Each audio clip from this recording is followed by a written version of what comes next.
नमस्कार, मी श्वेता अंकले. तरुण भारत न्यूज बुलेटिनमध्ये आपल्या सर्वांचे स्वागत. आता पाहूया ठळक घडामोडी. बेळगाव शहराला पाणी पुरवठा करणाऱ्या राकसकोप धरणातील पाण्याची पातळी लक्षणीयरित्या खालावल्याने प्रशासनाला डेड स्टोरेजमधील पाण्याचा उपसा करून पुरवठा करावा लागत आहे. सध्या शहराच्या पाणी पुरवठ्यासाठी 35 HP क्षमतेच्या 2 पंपसेटद्वारे पाणी उपसलं जात असून उपलब्ध साठा पुढील सुमारे 20 दिवस पुरेल असा अधिकाऱ्यांचा अंदाज आहे. या कालावधीमध्ये समाधानकारक पाऊस न झाल्यास शहरात गंभीर पाणी टंचाई निर्माण होण्याची शक्यता व्यक्त करण्यात आली आहे. दरम्यान 51 TMC क्षमतेच्या हिडकल धरणातही सध्या केवळ 7.413 TMC पाणीसाठा उपलब्ध असून गतवर्षी याच कालावधीत तो 11.639 TMC इतका होता. त्यामुळे मोठी घट नोंदवली गेली आहे. दोन्ही प्रमुख जलस्रोतातील पाणीसाठा कमी झाल्याने प्रशासनाने नागरिकांना पाण्याचा काटकसरीने वापर करण्याचं आवाहन केलंय. कन्नड फलक सक्तीविरोधात मध्यवर्ती महाराष्ट्र एकीकरण समितीच्या वतीने 22 जून रोजी आयोजित मोर्चासाठी शहरात व्यापक जनजागृती मोहीम राबवण्यात येत आहे. सदर मोर्चामध्ये नागरिकांनी मोठ्या संख्येने सहभागी होऊन मराठी भाषकांच्या मागण्यांकडे सरकारचे लक्ष वेधावे असे आवाहन समिती नेते रमाकांत कोंडुस्कर यांनी केले. मंगळवार दिनांक 16 जून रोजी टिळक चौक, कोनवाळ गल्ली, स्टेशन रोड, हेमू कलानी चौक, भांदूर गल्ली, तहसीलदार गल्ली, फुलबाग गल्ली, पाटील गल्ली, शनी मंदिर ओव्हरब्रिज परिसर, महाद्वार रोड परिसर, शिवाजी उद्यान परिसर, SPM road, new goodshed road, Shastrinagar, Athalye Guruji road, Shri संत सेना रोड तसेच शहापूर परिसरात परिपत्रकांचे वाटप करून जनजागृती करण्यात आली. या अभियानात मध्यवर्ती समितीचे अध्यक्ष प्रकाश मरगाळे, माजी उपमहापौर रेणू किल्लेकर, रणजित चव्हाण पाटील, युवा समितीचे अध्यक्ष अंकुश केसरकर, शुभम शेळके, माजी उपमहापौर संजय शिंदे, अमित देसाई, किरण धामणेकर, कपिल भोसले, उमेश पाटील यांच्यासह अनेक कार्यकर्ते सहभागी झाले होते. बेळगाव हे कर्नाटकचा अविभाज्य अंग असून तसे म्हणण्यास कोणतीही कायदेशीर अडचण नाही असे वादग्रस्त मत सर्वोच्च न्यायालयातील विधिज्ञ मोहन कातर्की यांनी व्यक्त केले. मंगळवारी बेळगाव येथील सर्किट हाऊस येथे आयोजित पत्रकार परिषदेत ते बोलत होते. बेळगाव सीमा वादासंदर्भातील अंतिम निर्णय सर्वोच्च न्यायालयाकडून येईपर्यंतही बेळगावला कर्नाटकचा अविभाज्य भाग म्हणण्यात कोणतीही अडचण नसल्याचे सांगत सीमा प्रश्नाबाबत कन्नड संघटना, मुख्यमंत्री आणि मंत्र्यांवर सातत्याने पाठपुरावा करीत राहणे आवश्यक असून बेळगावच्या संरक्षणासाठी सर्वांनी एकत्रितपणे प्रयत्न करावेत असे आवाहन केले. सीमावाद निकाली निघण्यास अद्याप बराच काळ लागू शकतो असेही सांगत त्यांनी बेळगाव जिल्ह्याची विभागणी योग्य ठरणार नसल्याचे मत व्यक्त केले. प्रधानमंत्री विकसित भारत रोजगार योजना अंतर्गत राबवण्यात येणाऱ्या देशव्यापी कार्यक्रमाचा भाग म्हणून शुक्रवार दिनांक 19 जून रोजी हुबळी व बेळगाव येथे राज्यस्तरीय जनसंपर्क कार्यक्रमांचे आयोजन करण्यात आले आहे अशी माहिती हुबळीचे प्रादेशिक भविष्य निर्वाह निधी आयुक्त विलांजन गुप्ता यांनी दिली. बेळगाव येथे आयोजित पत्रकार परिषदेत बोलताना त्यांनी सांगितले की 15 ऑगस्ट 2025 रोजी पंतप्रधान नरेंद्र मोदी यांच्या हस्ते सुरू करण्यात आलेली ही योजना रोजगार संलग्न प्रोत्साहन योजना असून औपचारिक रोजगार निर्मिती आणि सामाजिक सुरक्षा विस्तार हा तिचा मुख्य उद्देश आहे. या योजनेअंतर्गत पुढील 2 वर्षात 3.5 कोटींहून अधिक रोजगार निर्मितीला चालना मिळण्याची अपेक्षा व्यक्त करण्यात आली आहे. हुबळीतील देशपांडे फाउंडेशन सभागृह तसेच बेळगावातील विविध औद्योगिक केंद्रांमध्ये होणाऱ्या या कार्यक्रमात पंतप्रधानांच्या मुख्य कार्यक्रमाचे थेट प्रक्षेपण, नियुक्तीपत्रांचे वितरण आणि कामगार कल्याण योजनांची माहिती देण्यात येणार असल्याचे त्यांनी सांगितले. मोबाईल देण्यास नकार दिल्याच्या रागातून युवकावर चाकूने हल्ला करून त्याचा खून करणाऱ्या जयश्री पवन पवार या महिलेला बेळगाव जिल्हा व सत्र न्यायालयाने 7 वर्षांच्या कारावासाची आणि 25,000 रुपयांच्या दंडाची शिक्षा सुनावली आहे अशी माहिती सरकारी अभियोक्ता नारायण आरी यांनी दिली. ही घटना 30 एप्रिल 2023 रोजी रात्री बेळगाव शहरातील कीर्ती हॉटेलजवळील ढोर गल्ली क्रॉस परिसरात घडली होती. मद्यधुंद अवस्थेत असलेल्या आरोपीने नागराज भीमशी रागी पाटील यांच्याकडे मोबाईलची मागणी केली असता झालेल्या वादातून तिने चाकूने छातीमध्ये वार केला होता, ज्यामध्ये नागराज यांचा उपचारादरम्यान मृत्यू झाला. या प्रकरणी मार्केट पोलीस ठाण्यात गुन्हा दाखल करून तपासानंतर दोषारोपपत्र दाखल करण्यात आले होते. सुनावणीनंतर प्रमुख जिल्हा व सत्र न्यायाधीश मंजुनाथ नायक यांनी ही शिक्षा सुनावली असून मृताच्या वारसांना नुकसान भरपाई देण्याबाबत जिल्हा विधी सेवा प्राधिकरणाला शिफारस करण्यात आली आहे. अथणी तालुक्यातील अथणी गोकाक मुख्य मार्गावर मंगळवारी भीषण रस्ते अपघात झाला.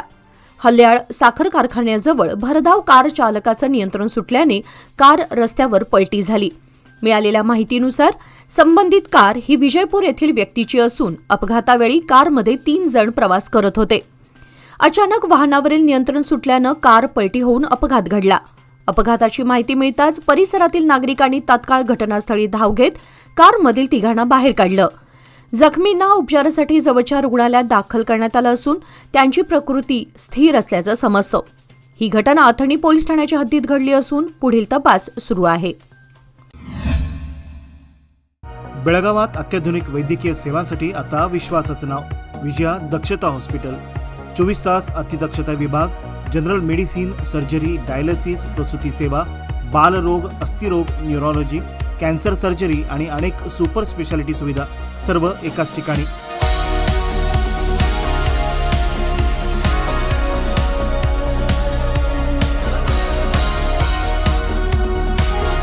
अनुभवी डॉक्टर, आधुनिक तंत्रज्ञान आणि रुग्णांसाठी मनापासून सेवा. सर्व प्रमुख विमा आणि सरकारी योजना स्वीकारल्या जातात. आजच भेट द्या. खानापूर रोड, 3ऱ्या रेल्वे गेटजवळ, रेल्वे ओव्हरब्रिजच्या खाली, टिळकवाडी, बेळगाव. संपर्क 7353641444. विजया दक्षता हॉस्पिटल, आपल्या आरोग्याची दक्ष काळजी.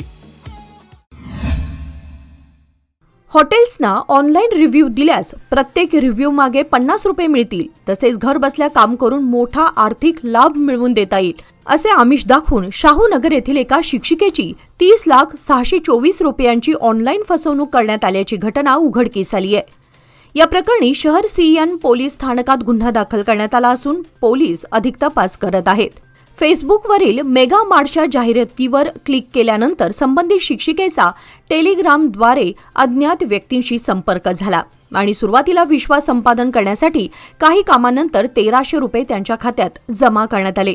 त्यानंतर विविध टास्क पूर्ण केल्यास मोठा नफा मिळेल असं सांगून 30 मे ते 4 जून 2026 या कालावधीमध्ये UPI व इतर माध्यमातून टप्प्याटप्प्याने 30,624 रुपये जमा करून घेण्यात आले. गुंतवलेली रक्कम व आश्वासित लाभ न मिळाल्याने आपली फसगत झाल्याचे ध्यानात आल्यानंतर शिक्षिकेने तक्रार दाखल केली असून अज्ञात भामट्यांविरुद्ध गुन्हा नोंदवून तपास सुरू करण्यात आलाय. मराठी कागदपत्रे व सरकारी कार्यालयांवरील मराठी फलकांच्या मागणीसाठी 22 जून रोजी मोर्चा काढण्याचा निर्धार मध्यवर्ती महाराष्ट्र एकीकरण समितीने केल्यानंतर जिल्हा प्रशासनाने समितीच्या नेत्यांशी चर्चा केली. मात्र या बैठकीत कोणताही ठोस निर्णय न झाल्याने मोर्चाबाबतची भूमिका कायम असल्याचे समितीने स्पष्ट केले.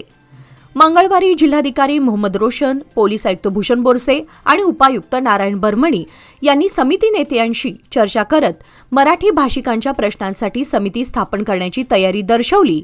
मात्र घटनात्मक हक्कांबाबत प्रशासनाच्या मर्यादा असल्याचेही नमूद केले. कासरगोडमध्ये कन्नड भाषिकांना मिळणाऱ्या भाषिक हक्कांचा दाखला देत बेळगावातील मराठी भाषिकांनाही समान सुविधा मिळाव्यात अशी मागणी समितीने केली.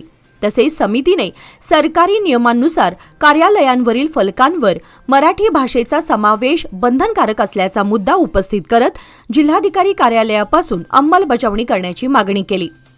यावेळी पोलीस आयुक्तांनी मोर्चामुळे मोठा बंदोबस्त ठेवावा लागतो, त्यामुळे मोर्चा टाळावा असे आवाहन केले.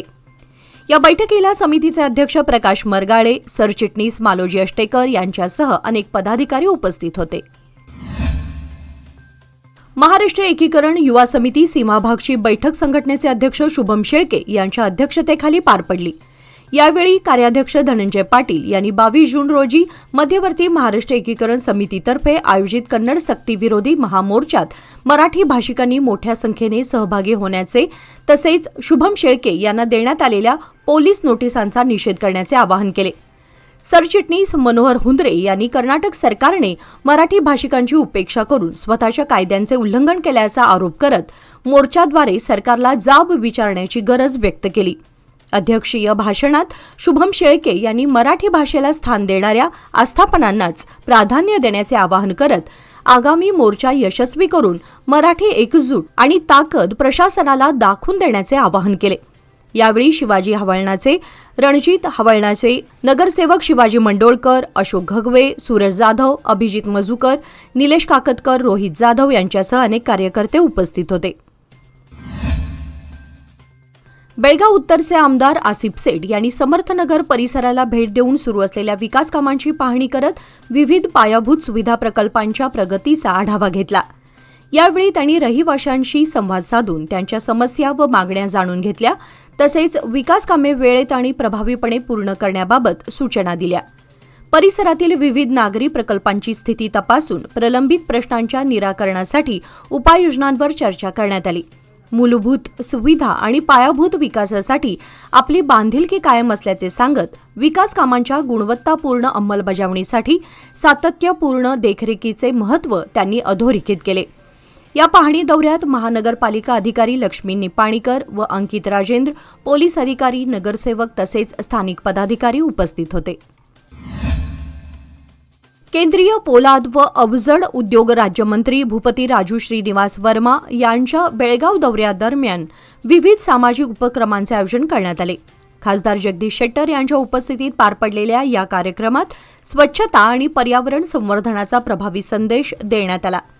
शहरातील छत्रपती शिवाजी महाराज उद्यानात आयोजित स्वच्छता अभियानात केंद्रीय राज्यमंत्री श्रीनिवास वर्मा, खासदार जगदीश शेट्टर, स्थानिक लोकप्रतिनिधी, अधिकारी तसेच कार्यकर्त्यांनी प्रत्यक्ष सहभाग घेत परिसराची स्वच्छता केली. स्वच्छ भारत अभियानाची उद्दिष्टे जनतेपर्यंत पोहोचवताना स्वच्छता ही प्रत्येक नागरिकाची सामूहिक जबाबदारी असल्याचे यावेळी अधोरेखित करण्यात आले. यानंतर जगज्योती श्री बसवेश्वर उद्यानात वृक्षारोपण कार्यक्रम पार पडला. पर्यावरण संरक्षण आणि हरित शहर उभारणीच्या दृष्टीने मान्यवरांच्या हस्ते विविध प्रजातींच्या रोपांची लागवड करण्यात आली. वृक्ष संवर्धनाद्वारे भावी पिढ्यांसाठी निरोगी पर्यावरण निर्माण करण्याची गरज असल्याचे मत उपस्थितांनी व्यक्त केले. या कार्यक्रमाला पक्षाचे स्थानिक पदाधिकारी, विविध विभागांचे अधिकारी, कार्यकर्ते आणि नागरिक मोठ्या संख्येने उपस्थित होते. रोहिणी नक्षत्रामध्ये अधूनमधून पडणाऱ्या पावसाच्या सरींवर अवलंबून शेतकऱ्यांनी मोठ्या उमेदीने पेरणी केली होती. एखादा मोठा वळिवाचा पाऊस पडेल आणि शेती हिरवीगार होईल या आशेवर बळीराजा आभाळाकडे टक लावून बसला होता. मात्र काही हलक्या सरींशिवाय रोहिणीने हुलकावणी दिली. त्यानंतर मृग नक्षत्रावर अवलंबून असताना अपेक्षित पाऊस न झाल्याने शेतकऱ्यांची चिंता वाढली असून दुबार पेरणीची भीती निर्माण झाली आहे. काही ठिकाणी ट्रॅक्टरच्या सहाय्याने पेरणी झाल्याने खोलवर पडलेले बियाणे उगवले आहे, तर वरच्या थरातील बियाणे उगवण्याच्या अवस्थेत आहेत. त्यात मृगानेही ओढ दिल्याने कमी ओलाव्यामुळे बियाणाला अंकुर फुटून पावसाची वाट पाहत आहे. सध्या ट्रॅक्टरद्वारे पाणी पुरवठा करून पिके वाचवण्याचा प्रयत्न शेतकऱ्यांकडून सुरू असून पावसाशिवाय दुसरा पर्याय शिल्लक नसल्याचं त्यांचं म्हणणं आहे. 18 जून रोजी होणाऱ्या विधान परिषद निवडणुकीच्या पार्श्वभूमीवर क्रॉस वोटिंग टाळण्यासाठी काँग्रेसने आपल्या आमदारांना बिडदी येथील रिसॉर्टमध्ये हलवलं आहे. मुख्यमंत्री डी.के. शिवकुमार यांच्या नेतृत्वाखाली झालेल्या विधिमंडळ पक्षाच्या बैठकीत आमदारांना मतदानाबाबत मार्गदर्शन करण्यात आले. बैठकीत पक्षाच्या उमेदवारांना प्रथम व द्वितीय पसंतीची मते देण्याबाबत सूचना देण्यात आल्या. तसेच क्रॉस वोटिंग केल्यास कठोर कारवाईचा इशाराही देण्यात आला. दरम्यान जेडीएस नेते एच.डी. कुमारस्वामी यांनी काँग्रेसच्या काही आमदारांशी संपर्क साधल्याच्या चर्चेनंतर काँग्रेसने ही खबरदारी घेतल्याचे सांगितले जात आहे. गुरुवारी मतदानासाठी आमदारांना थेट विधानसौधमध्ये नेण्यात येणार आहे. कृष्णा नदीतील पाण्याची पातळी मोठ्या प्रमाणात घटल्याने नदीकाठच्या गावांमध्ये आता मगरींच्या वावरामुळे नागरिकांमध्ये भीतीचे वातावरण निर्माण झाले. अथणी तालुक्यातील सप्तसागर गावामध्ये नदीकाठील शेतात शिरलेल्या एका मगरीला ग्रामस्थांनी तत्परता दाखवत तिला पकडून दोरीच्या सहाय्याने झाडाला बांधून ठेवले. या घटनेचा व्हिडिओही सोशल मीडियावर चर्चेचा विषय ठरला.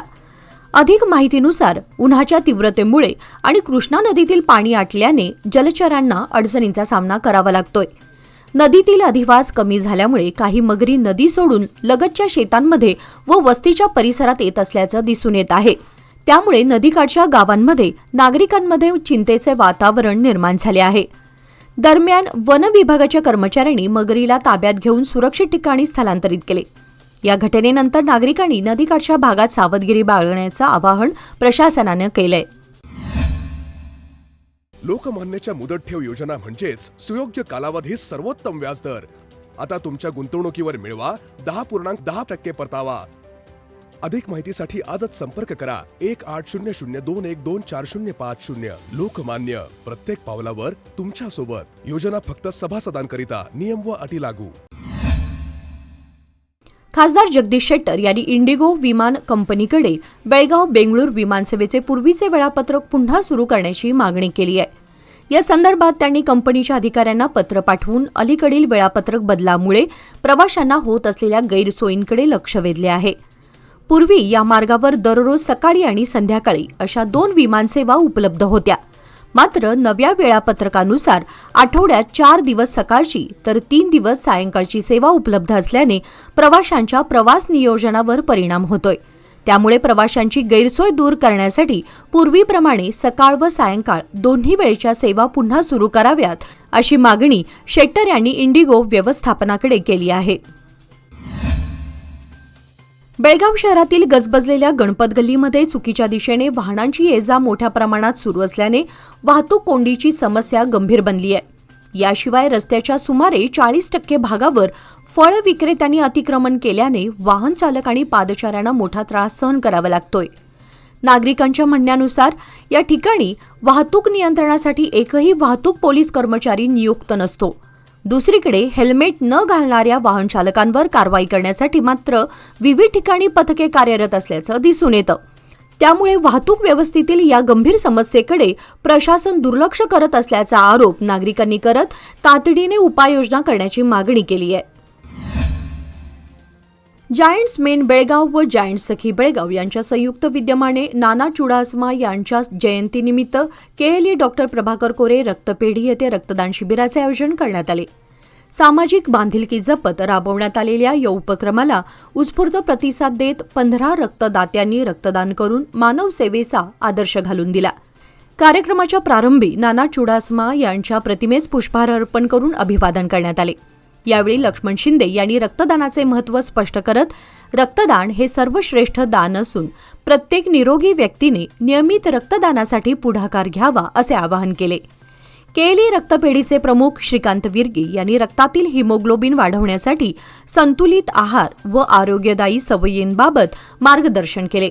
यावेळी सुलक्षणा शिनोळकर यांनी महिलांनी आरोग्याबाबत जागरूक राहून समाजसेवेमध्ये सक्रिय सहभाग घ्यावा असे आवाहन केले.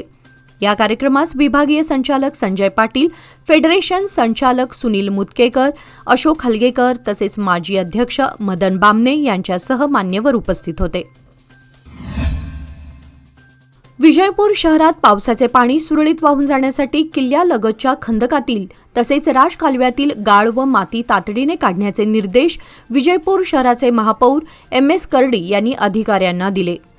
महापालिकेत झालेल्या बैठकीत पूर स्थिती, रस्ते दिवे, स्वच्छता व पाणी पुरवठ्याचा आढावा घेत त्यांनी धोकादायक झाडे, वीज तारा व जीर्ण वीज खांब हटवण्यासह आवश्यक पूर्वतयारी करण्यास सांगितले. UGD चेंबर्स व नाल्यांची स्वच्छता, सखल भागात पाणी साचू नये यासाठी उपाययोजना तसेच नागरिकांना नियमित व पुरेसा पाणी पुरवठा करण्याच्या सूचनाही देण्यात आल्या. विविध प्रभागातील मुख्य व अंतर्गत रस्त्यांची दुरुस्ती पावसाळ्यापूर्वी पूर्ण करण्याचे निर्देश देण्यात आले असून बैठकीस महापालिकेचे सदस्य व विविध विभागांचे अधिकारी उपस्थित होते. बेळगाव उत्तर विधानसभा मतदारसंघातील ऑटोनगर व रामतीर्थनगर औद्योगिक क्षेत्रांमध्ये पायाभूत सुविधा वाढवून औद्योगिक विकासाला चालना देण्यासाठी केंद्र सरकारकडून विशेष योजना व निधी मंजूर करावा अशी मागणी भाजप युवा नेते किरण जाधव यांनी केंद्रीय अवजड उद्योग व पोलाद राज्यमंत्री भूपती राजू श्रीनिवास वर्मा यांच्याकडे केली. मंगळवारी बेळगाव दौऱ्यावर आलेल्या वर्मा यांची भेट घेऊन त्यांनी निवेदन सादर केले. या औद्योगिक क्षेत्रांमध्ये शेकडो उद्योग कार्यरत असून हजारो नागरिकांना रोजगार मिळत असला तरी अपुऱ्या पायाभूत सुविधांमुळे उद्योजकांना अडचणींना सामोरे जावे लागत असल्याचे त्यांनी निदर्शनास आणून दिले. रस्ते, जलनिस्सारण व्यवस्था, अखंडित वीज पुरवठा, पिण्याचे पाणी व इतर मूलभूत सुविधांसाठी विशेष निधीची मागणीही करण्यात आली. यावर वर्मा यांनी संबंधित विभागांशी चर्चा करून आवश्यक कार्यवाही करण्याचे आश्वासन दिले. देशभरात कफ सिरप आणि इतर सिरप स्वरूपातील औषधांची विक्री आता डॉक्टरांच्या प्रिस्क्रिप्शनशिवाय करता येणार नाही. केंद्र सरकारने औषध विक्रीच्या नियमांमध्ये महत्त्वपूर्ण बदल करत ओव्हर द काउंटर विक्रीवर निर्बंध आणलेत. आरोग्य व कुटुंब कल्याण मंत्रालयाने औषध विक्रीच्या नियमांमध्ये बदल केलाय. त्यामुळे कफ सिरपसह सर्व प्रकारच्या औषधी सिरपच्या विक्रीवर अधिक कडक नियंत्रण आलंय. यापूर्वी अनेक ठिकाणी कफ सिरप आणि काही इतर सिरप स्वरूपातील औषधे डॉक्टरांच्या चिठ्ठीशिवाय सहज उपलब्ध होत होती. आता मात्र डॉक्टरांचे वैध प्रिस्क्रिप्शन आवश्यक असेल. केवळ परवानाधारक मेडिकल स्टोअरमधूनच विक्री होईल आणि ग्रामीण भागातील सामान्य दुकानदारांना अशी औषधे विकता येणार नाहीत. तसेच औषधांच्या वितरणावर अधिक देखरेख ठेवली जाईल. गेल्या काही वर्षांमध्ये भारतात तयार झालेल्या काही दूषित कफ सिरपमुळे आफ्रिका आणि मध्य आशियातील अनेक बालकांचा मृत्यू झाल्याची प्रकरणे समोर आली होती. त्यानंतर भारतीय औषध उद्योगावर जागतिक स्तरावर प्रश्नचिन्ह निर्माण झाले होते. याच पार्श्वभूमीवर केंद्र सरकारने हा निर्णय घेतलाय. अनेक डॉक्टरांनी केंद्राच्या या निर्णयाचं स्वागत केलंय. कफ सिरपचा चुकीचा वापर विशेषतः मुलांमध्ये आरोग्यासाठी धोकादायक ठरू शकतो. त्यामुळे वैद्यकीय सल्ल्यानंतरच अशी औषधे घेणे योग्य असल्याचे तज्ज्ञांचे मत आहे. बेळगाव शहरातील आरपीडी पदवीपूर्व कला व वाणिज्य महाविद्यालयात लेखक तुमच्या भेटीला या उपक्रमांतर्गत महादेव खोत लिखित मातीचा श्वास या पुस्तकाच्या प्रकाशन सोहळ्याचे आयोजन बुधवार दिनांक 17 रोजी करण्यात आले. प्रमुख वक्त्या ज्येष्ठ लेखिका प्राध्यापक माधुरी शानभाग यांनी विद्यार्थ्यांना लेखकाचा प्रवास, लेखनाचे महत्त्व तसेच सातत्यपूर्ण वाचन व चिंतनातून लेखन कौशल्य कसे विकसित होते याविषयी मार्गदर्शन केले. प्रमुख पाहुण्या प्राध्यापक डॉक्टर मनीषा नेसरकर यांनी पुस्तकाचा परिचय करून देताना ग्रामीण जीवनाचे वास्तवदर्शी चित्रण व सामाजिक संवेदनांचा वेध स्पष्ट केला. तसेच साहित्य परंपरा पुढील पिढीपर्यंत पोहोचवण्याची जबाबदारी नवोदित लेखकांवर असल्याचे प्रतिपादन केले. कार्यक्रमाच्या अध्यक्षस्थानी लता कित्तूर या होत्या, तर प्राचार्य तृप्ती शिंदे व डॉक्टर अभय पाटील यांची प्रमुख उपस्थिती होती. कार्यक्रमाचे प्रास्ताविक प्राध्यापक परसू गावडे, सूत्रसंचालन प्राध्यापक विद्या डुकरे यांनी, तर आभार प्रदर्शन सोनल बिर्जे यांनी केले. कार्यक्रमास विद्यार्थी, प्राध्यापक व साहित्यप्रेमी मोठ्या संख्येने उपस्थित होते. कर्नाटक सरकारने वाहतूक नियमभंगाच्या प्रलंबित ई-चलनांवरील दंडाच्या रकमेवर 50% सवलत जाहीर केली असून राज्य शासनाच्या आदेशानुसार मे 2026 पूर्वी नोंद झालेल्या प्रकरणांवरील दंडावर ही सवलत लागू करण्यात आली असून ती 21 जून 2026 ते 10 जुलै 2026 या कालावधीमध्ये उपलब्ध राहणार आहे. या कालावधीमध्ये वाहनधारकांना मूळ दंडाच्या केवळ 50% रक्कम भरून प्रकरणे निकाली काढता येणार आहेत.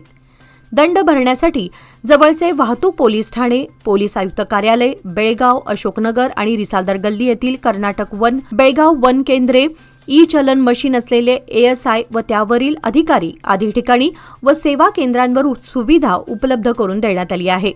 नागरिकांनी या विशेष सवलत योजनेचा लाभ घेऊन प्रलंबित वाहतूक दंड भरून प्रकरणे निकाली काढावीत असे आवाहन पोलीस आयुक्तांनी केले आहे.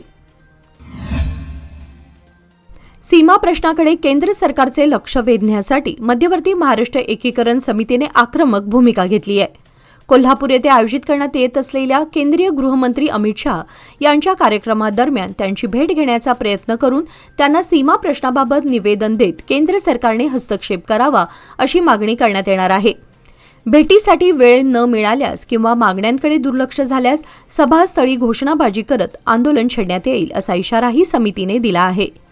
सीमावादाच्या प्रश्नावर केंद्र सरकारने ठोस भूमिका घ्यावी आणि प्रलंबित प्रश्न मार्गी लावावा यासाठीच 22 जूनच्या महामोर्चाचे आयोजन करण्यात आल्याचे समितीच्या पदाधिकाऱ्यांनी स्पष्ट केले. सीमा भागातील मराठी भाषिकांच्या न्याय हक्कांसाठी संघर्ष सुरूच राहील असेही त्यांनी नमूद केले. याचबरोबर आजच्या बातमीपत्रामध्ये आता वेळ झाली आहे इथेच थांबण्याची. ताज्या बातम्या आणि घडामोडींसाठी पाहत रहा तरुण भारत न्यूज चॅनल. तसेच आमच्या चॅनलला लाईक, शेअर आणि सबस्क्राईब करायला विसरू नका. आणि विश्वासार्ह बातम्यांसाठी दररोज वाचा दैनिक तरुण भारत. धन्यवाद.